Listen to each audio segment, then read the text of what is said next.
Hello, in front of me I have ASUS ROG Phone 2, and I'm gonna show you how to add and remove the Google account on this device. First, let's swipe upwards from the bottom of the screen to open the app menu, and then let's tap on the settings icon to open the settings.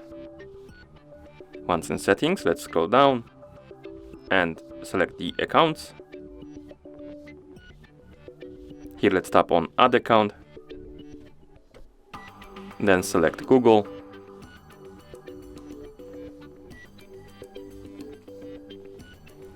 and now let's tap right here and start by entering the email address or account name.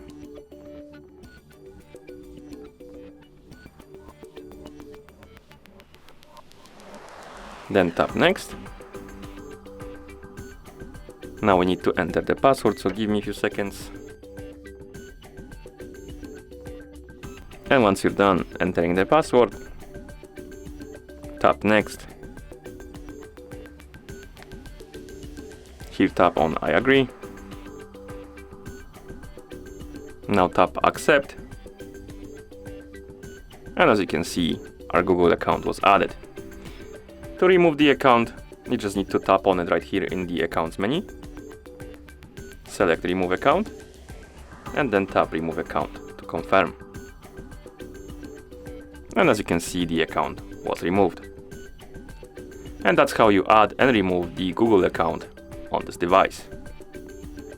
Thank you for watching.